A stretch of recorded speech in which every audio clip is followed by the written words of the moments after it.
Hello students, यह है आपका अपना YouTube channel MD Danish educational academy. देखिए, आज हम पढ़ाने जा रहे हैं Bihar board class 10th maths VVI MCQ 2027 के लिए। देखिए, सेट 2 ये हमारा जो एमसीक्यू का सेट 2 है, जिसका 26 नंबर क्वेश्चन से पढ़ाना है। 25 तक ऑलरेडी हमने पहले रिकॉर्ड करा दिया है सेट 2 पे। देखिए, तो पहला क्वेश्चन है, 26 नंबर क्वेश्चन है। यहाँ पर दिया है कि दो समरूप त्रिभुजों के क्षेत्रफलों का अनुपात अनुपात 25:36 है। 25:36 है, तो इनकी संगत भुजाओं का अनुपात क्या होगा? तो इनका संगत भुजाओं का अनुपात क्या होगा? दो समरूप त्रिभुजों के क्षेत्रफलों का अनुपात 25:26 है, तो इनकी संगत भुजाओं का अनुपात क्या होगा? देखिए, सबसे पहले देखिए, इसमें ए में दिया है 36:25, 5:6, 6:5, डी में √5/6। तो देखिए, हम जानते हैं कि अगर A B C area of triangle A B C divided by area of triangle मतलब area of triangle D E F का अनुपात जो होता है भुजाओं का। देखिए, पहला भुजा ए बी लिए तो ए बी बाई, देखिए, A B by D E square के बराबर होगा। इसको आगे लिख सकते हैं A B by D E, ये डी ई लिख सकते हैं। इसका होल स्क्वायर के बराबर होता है। तो देखिए, ये दो समरूप त्रिभुजों का क्षेत्रफल का अनुपात हमारा दिया है 25:6, मतलब ये 36 दिया है। 25:36 दिया है। यहाँ पर 25:36 दिया है, तो 25:36 दिया है।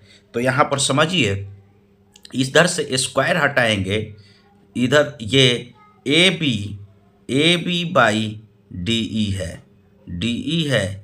इधर से स्क्वायर हटाएंगे तो इधर रूट चढ़ जाएगा, इधर स्क्वायर रूट चढ़ जाएगा। तो हो जाएगा A B by D E. देखिए, A B by D E हमारा हो जाएगा 25 का 5 और 36 का 6, मतलब 5:6। 5:6 हो जाएगा, मतलब ऑप्शन बी हमारा सही हो जाएगा। ऑप्शन बी हमारा क्या होगा? ये सही हो जाएगा। देखिए नेक्स्ट क्वेश्चन, देखिए नेक्स्ट क्वेश्चन कहता है, नेक्स्ट क्वेश्चन, चित्र में यदि डी ई समानांतर बी सी हो। 27 नंबर क्वेश्चन, यदि चित्र में डी ई समानांतर बी सी हो और A D by D B 3/4 हो, यदि A C is equal to 14 centimetre हो, तो ए ई का मान क्या होगा? ए ई का मान क्या होगा? तो देखिए, यहाँ पर सबसे पहले हम चित्र खींचेंगे। देखिए, यहाँ पर फिर से एक बार प्रश्न समझ लिया जाए। यहाँ पर बोला है 27 नंबर क्वेश्चन में कि चित्र में यदि डी ई समानांतर बी सी हो और ए डी बटा D B is equal to 3/4 हो, तो यदि A C is equal to 14 centimetre हो, तो ए ई का मान क्या होगा? Option A 6 centimetre, option B 4.2 centimetre, option C 8 centimetre, option D 5.6 centimetre. तो देखिए, सबसे पहले हम क्या करेंगे कि हम खींचेंगे, यहाँ पर एक त्रिभुज खींचेंगे, त्रिभुज ए बी सी खींचेंगे। देखिए, A B C, A B और सी के समानांतर डी ई है। डी ई सी का समानांतर है। सी के समानांतर हमारा क्या है? डी ई है। ए डी बटा डी बी 3:4 है। देखिए, ए डी बटा डी बी, हम देखते हैं कि ए डी बटा डी बी ए ई बटा ई सी के बराबर होता है, ए ई बटा ई सी के बराबर होता है, ई सी के बराबर होता है। तो देखिए यहाँ पर ए डी बटा डी भी दिया हुआ है, ए डी बटा डी भी 3/4 दिया हुआ है, 3/4 दिया हुआ है। ए ई हमको पता नहीं है, ए ई पता नहीं है, और ई सी भी हमको पता नहीं है, ई सी हमको पता नहीं है। देखिए ई सी पता नहीं है, ई सी भी हमको पता नहीं है, ई सी भी पता नहीं है। अगर हम ई सी को x मान ले तो ये ए सी 14 दिया हुआ है, 14 दिया हुआ है। अगर ई सी को x मान ले तो ये 14 माइनस x हो जाएगा, ये 14 माइनस x हो जाएगा। तो यहाँ पर देखिए सॉल्यूशन इस तरह से निकलेगा। देखिए 3/4 और ए ई को हम क्या मान ली, ए ई हमारा 14 माइनस x हो गया है और ई सी x हो गया है। तो क्रॉस मल्टीप्लिकेशन करेंगे तो ये इधर, तो ये 3x हो जाएगा और ये 4 से इंटू हो जाएगा, तो 14 चौका 56 और माइनस 4x हो जाएगा। क्रॉस मल्टीप्लिकेशन से 4x हो जाएगा। तो देखिए 3x माइनस 4x इधर आके ये प्लस हो जाएगा, तो ये 7x हो जाएगा, 7x हो जाएगा इज इक्वल टू 56। तो x इज इक्वल टू 56/7। देखिए ये 7 8 56, 8 आ गया x का वैल्यू। अब x का वैल्यू ये 8 आया, ये 8 आया, तो ये 6 होगा। देखिए ये 6 होगा क्योंकि 14 माइनस x मतलब 14 माइनस 8 ये हमारा क्या होगा, ये 6 होगा। तो हमारा ऑप्शन ए ई का मान 6 होगा। ऑप्शन ए हमारा सही होगा, ऑप्शन ए सही होगा। देखिए नेक्स्ट क्वेश्चन, देखिए 27 नंबर क्वेश्चन को देखिए। देखिए किसी त्रिभुज की तीनों माध्यिकाएं जिस बिंदु पर मिलती है उसे क्या कहते हैं। देखिए किसी त्रिभुज की तीनों माध्यिकाएं जिस बिंदु पर मिलती है उसे क्या कहते हैं। तो त्रिभुज है, देखिए यहाँ पर समझिए, यहाँ पर त्रिभुज है और त्रिभुज की तीनों माध्यिकाएं, एक त्रिभुज की, किसी त्रिभुज की तीनों माध्यिकाएं जो मध्य करता है।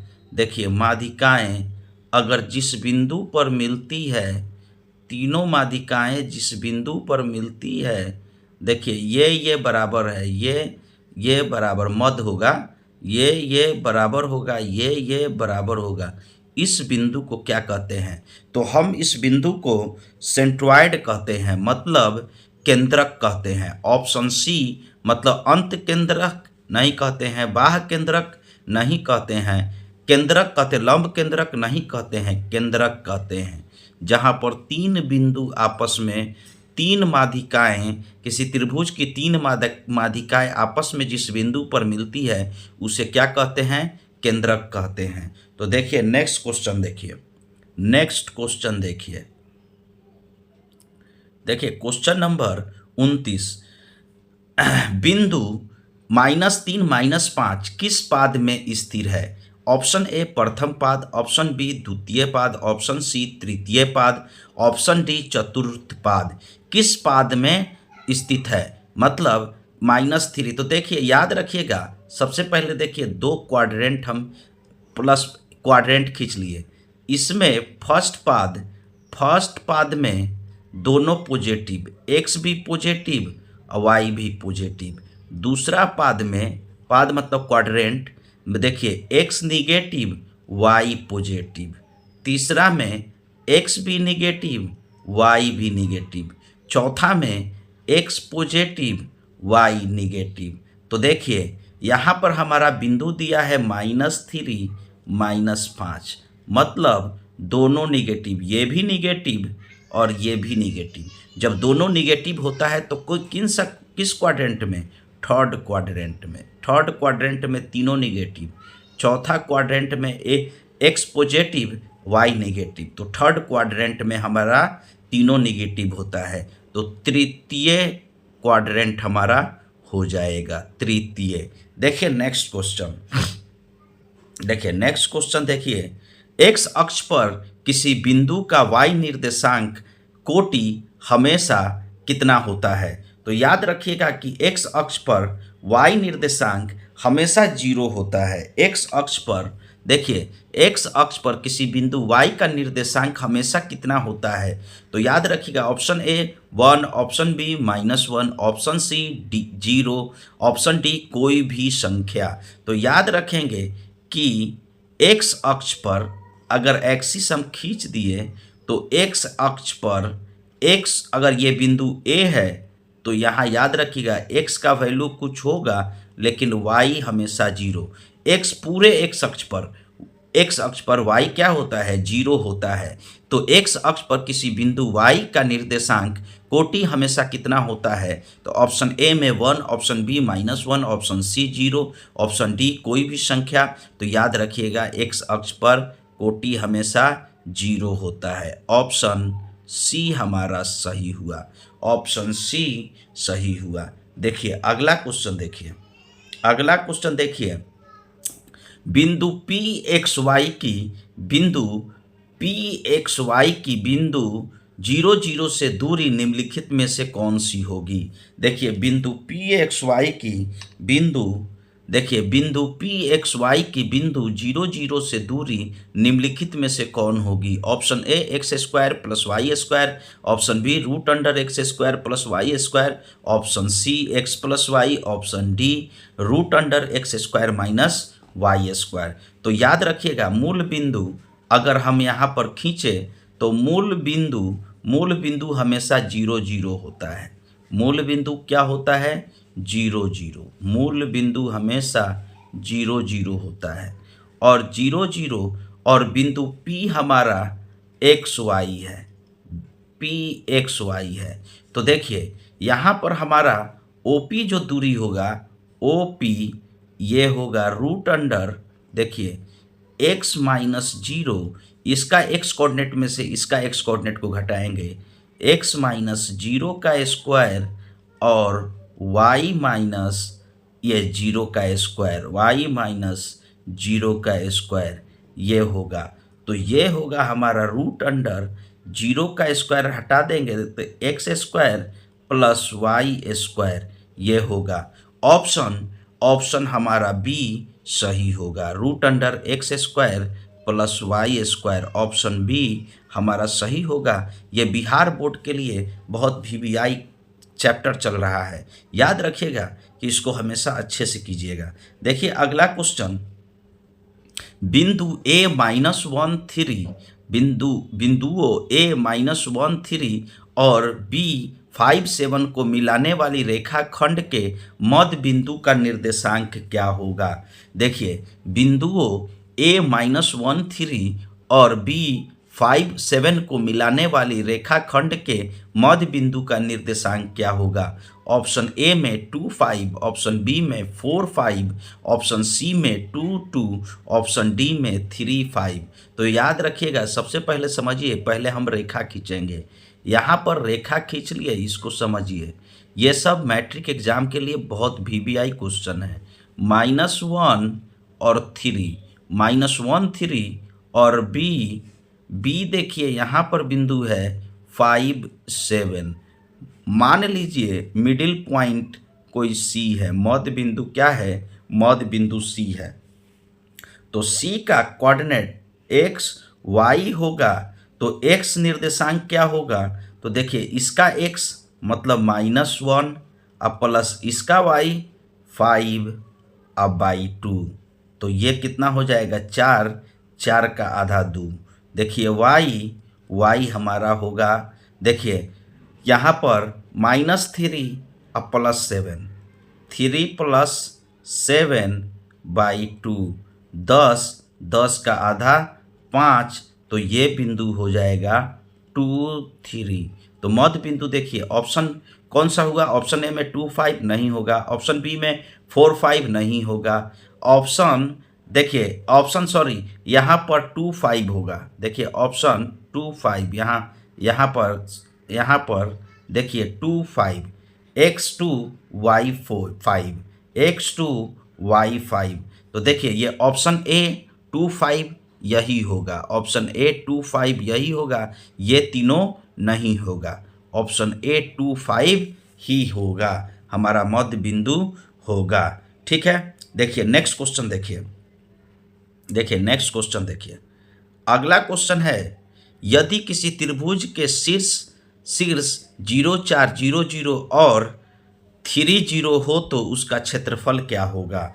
अगर किसी त्रिभुज के शीर्ष इतना इतना हो तो उसका क्षेत्रफल क्या होगा।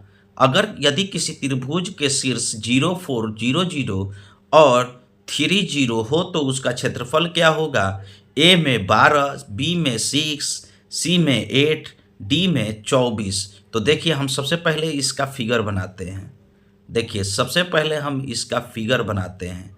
फिगर बनाने के बाद मान लीजिए ये ओ है, ये हमारा 0 4 है, ये ए है, ये ओ है, 0 0 है, 0 0 है, ये देखिए 3 0 है, ये 3 0 है, और ये देखिए ओ ए बी, ये बी हमारा 0 4 है, बी 0 4 है। तो हमारा क्या होगा। तो देखिए सबसे पहले समझिए कि त्रिभुज का फॉर्मूला क्या होता है। अगर हम इसको बोले x1 y1, x1 y1, इसको बोले x2 y2 और x2 y2, इसको बोले x3 y3। तो एरिया ऑफ ट्रायंगल ABC, देखिए एरिया ऑफ ट्रायंगल क्या होगा। तो एरिया ऑफ ट्रायंगल होता है 1/2 x1, देखिए x1 into y2 minus y3 plus x2 y3 minus y1, और तीसरा होता है x3 y1 माइनस y2। ये फॉर्मूला होता है। देखिए ये फॉर्मूला होता है। तो हम क्या करेंगे, देखिए 1/2 यहाँ पर रखेंगे x1 कितना रखेंगे 0। तो 0 इंटू, देखिए 0 इंटू y2 क्या हुआ, y2 0 है, 0 माइनस 3 y3 ये भी 0, देखिए प्लस हम रखेंगे क्या x2 कितना है, तो x2 0 है, तो 0 इंटू, देखिए y3 कितना है, तो y3 0 है, अब y1 हमारा -4 है, y1 -4 है। अब रखेंगे, देखिए x3 क्या है 3 है, और ये होता है y1 माइनस y2। तो y1 क्या है 4 है, और y2 क्या है 0 है, y2 0 है। तो यहाँ पर देखिए ये 1/2 ये हो गया, ये 0 हो गया, क्योंकि 0 से इंटू है तो 0, ये भी 0, ये 3 चौका 12 का आधा 1/2 से इंटू है तो 6, देखिए 6, 12 का आधा 6, देखिए ऑप्शन बी हमारा सही होगा, ऑप्शन बी सही होगा। देखिए अगला क्वेश्चन अगला क्वेश्चन है कि यदि cos A is equal to 4/5 हो, यदि cos A is equal to 4/5 हो तो tan A का मान क्या होगा। ऑप्शन ए में 3/5, ऑप्शन बी में 3/4, ऑप्शन सी में 4/3, ऑप्शन डी में 5/3। तो देखिए सबसे पहले हमको ड्रॉ करने दीजिए। तो यहाँ पर देखिए कॉस ए का वैल्यू दिया हुआ है, कॉस ए का वैल्यू दिया है 3 ये सॉरी कॉस ए का वैल्यू दिया है, यहाँ पर कॉस ए का वैल्यू दिया है हमारा, देखिए 1 मिनट यहाँ पर समझिए, यहाँ पर हमारा कॉस ए का वैल्यू दिया है, कॉस ए का वैल्यू दिया है 4/5, 4/5। देखिए ये होता है हमारा B/H। तो हम एक ट्रायंगल ड्रॉ करेंगे, देखिए ट्रायंगल ड्रॉ किए, ये A, ये B, ये C, यहाँ पर एंगल A देखिए, तो B कितना है, B 4 है, H 5 है, P हमको नहीं पता है, P निकालेंगे तभी हमारा tan का वैल्यू पता चलेगा। तो P is equal to √H² minus B², H² minus B² होता है। तो याद रखिएगा H कितना है 5, 5 का स्क्वायर माइनस 4 का स्क्वायर। देखिए 5 का स्क्वायर कितना हुआ, ये 25 हुआ, 25 माइनस 16, 25 माइनस 16 ये हो गया हमारा 25, ये 9 और 9 का हुआ 3, 9 का हुआ 3, तो P हो गया 3। तो tan A का वैल्यू होगा tan A P/B, P कितना 3, B कितना 4, 3/4।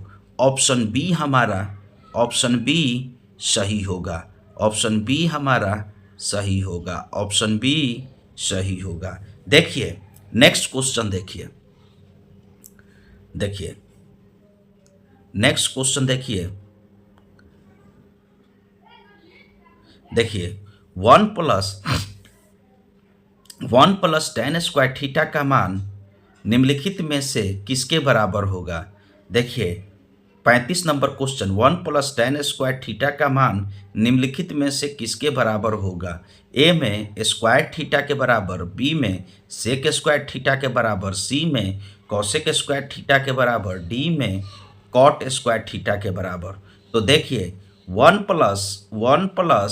tan² थीटा ये फॉर्मूला ही होता है sec² थीटा, ये फॉर्मूला होता है sec² थीटा।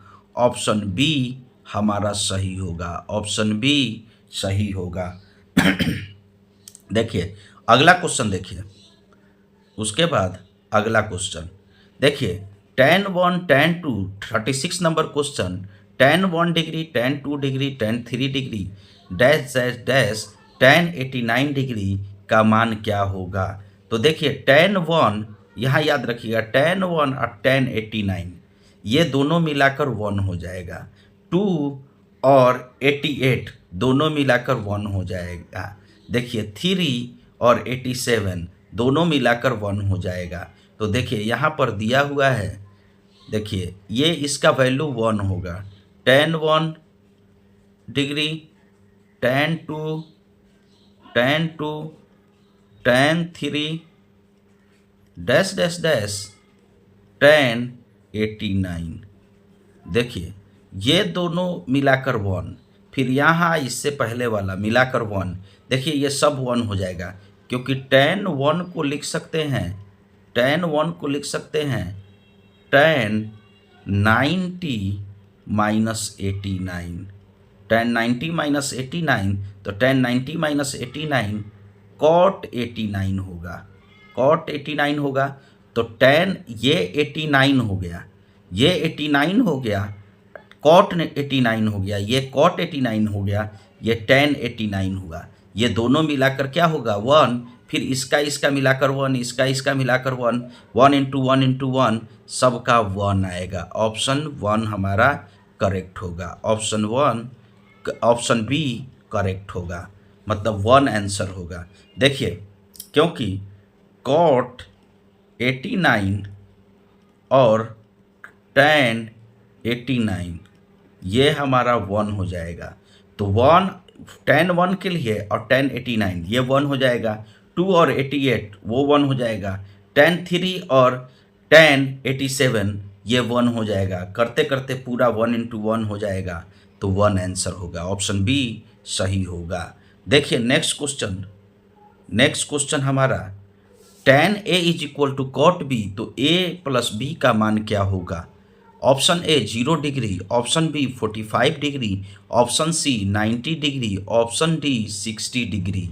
यहाँ पर देखिए यदि tan a is equal to cot B है, tan a is equal to cot B हो तो a प्लस बी का मान क्या होगा? ऑप्शन ए 0 होगा, ऑप्शन बी 45 होगा, ऑप्शन सी 90 होगा, ऑप्शन सी डी 60 होगा। तो देखिए यहाँ पर हम बता दें, चूंकि tan a is equal to cot B दिया हुआ है, तो देखिए इसको हम लोग लिख सकते हैं tan a is equal to tan 90 minus B, 90 minus B इसको लिख सकते हैं, क्योंकि tan 90 minus theta cot theta होता है, tan 90 minus theta cot theta होता है। तो ये हमारा देखिए tan a is equal to हो जाएगा tan 90 minus theta, tan 90 minus theta cot theta होता है। तो याद रखिएगा मन में tan से tan उतर जाएगा, तो यहाँ पर क्या होगा, ये तो tan 90 माइनस थीटा ही रहेगा, tan 90 माइनस थीटा ही होगा। मन में tan से tan मन में काट दीजिए, tan से tan कट जाएगा, तो a is equal to 90 minus B होगा। तो a plus B is equal to 90 होगा। ऑप्शन सी हमारा सही होगा, ऑप्शन सी सही होगा, ऑप्शन सी सही होगा। देखिए नेक्स्ट क्वेश्चन, देखिए 1 माइनस कॉस स्क्वायर ए इंटू कॉसेक स्क्वायर ए का मान क्या होगा? देखिए 1 माइनस कॉस स्क्वायर ए इंटू कॉसेक स्क्वायर ए का मान क्या होगा? ऑप्शन ए 0 होगा, ऑप्शन बी 1 होगा, ऑप्शन सी -1 होगा, ऑप्शन डी tan स्क्वायर ए होगा। तो देखिए यहाँ पर क्या करेंगे, देखिए 1 माइनस कॉस स्क्वायर ए इंटू कॉसेक स्क्वायर ए, तो देखिए 1 माइनस कॉस स्क्वायर ए ये होता है साइन स्क्वायर ए, यहाँ पर हो गया कॉसेक स्क्वायर ए। अब देखिए ब्रैकेट में हम कर देंगे sine A into cosec A, sine A into cosec A का स्क्वायर हम जानते हैं कि sine A into cosec A 1 होता है, तो 1 का स्क्वायर ये 1 हो जाएगा। ऑप्शन बी हमारा सही हो जाएगा, ऑप्शन बी का चुनाव सही होगा, ऑप्शन बी का चुनाव सही होगा। देखिए नेक्स्ट क्वेश्चन,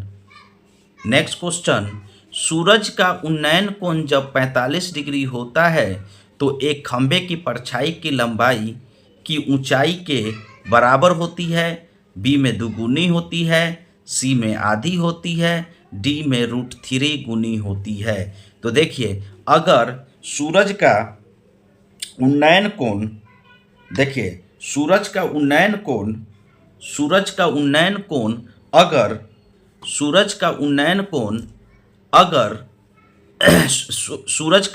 कोण जब 45 डिग्री होगा तो एक खंभे की परछाई की लंबाई उसके ऊंचाई के बराबर होगी। देखिए बराबर होती है, ऑप्शन ए हमारा सही होगा। बता देते हैं कैसे। मान लीजिए कि खंभे की लंबाई ये है, मान लीजिए कि खंभे की लंबाई h है, ठीक है। यहाँ पर सूरज का उन्नयन कोण, देखिए सूरज का उन्नयन कोण यहाँ पर 45 डिग्री बना, तो tan 45 यहाँ पर tan 45 लेंगे, tan 45 तो ये x हुआ। अगर मान लीजिए इसका परछाई, इस खंभा का परछाई यहाँ पर पड़ रहा है, इस खंभा का परछाई यहाँ पर पड़ रहा है, तो tan 45 is equal to h/x हुआ।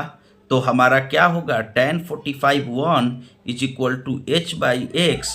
तो यहाँ पर x is equal to h हो जाएगा, मतलब h और x बराबर हो जाएगा। तो ऑप्शन ए सही होगा, दोनों बराबर होते हैं। ऑप्शन ए सही होगा, दोनों बराबर होते हैं। देखिए नेक्स्ट क्वेश्चन, देखिए नेक्स्ट क्वेश्चन है, वृत्त पर स्थित किसी एक बिंदु से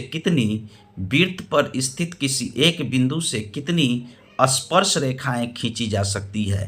वृत्त पर स्थित किसी एक बिंदु से कितनी स्पर्श रेखाएं खींची जा सकती है। देखिए वृत्त पर स्थित किसी एक बिंदु से कितनी स्पर्श रेखाएं खींची जा सकती है, तो याद रखिएगा वृत्त पर किसी एक बिंदु से कितनी स्पर्श रेखाएं खींची जा सकती है। तो वृत्त के अगर बाहर रहेगा, वृत्त पर स्थित किसी एक बिंदु से केवल एक स्पर्श रेखा खींची जा सकती है। ऑप्शन ए सही होता है। वृत्त के अगर बाहर होगा, देखिए यहाँ पर समझिए, वृत्त है, वृत्त के अगर बाहर होगा बिंदु तो 2 गो खींचा जाएगा, 2 गो खींचा जाएगा। वृत्त के बाहर होगा तो 2 खींचा जाएगा। लेकिन अगर वृत्त पर बिंदु है, अगर यहाँ पर वृत्त पर ये बिंदु है तो इससे केवल एक जाएगा, एक जाएगा। ठीक है, वृत्त पर अगर बिंदु है, वृत्त के बाहर है तो उससे 2 खींचा जाएगा, और वृत्त पर बिंदु है तो केवल एक स्पर्श रेखा खींचा जा सकता है। तो वृत्त पर किसी एक बिंदु से कितनी स्पर्श रेखाएं खींची जा सकती है, तो केवल एक खींची जा सकती है, केवल एक खींची जा सकती है। ऑप्शन 1 सही हुआ।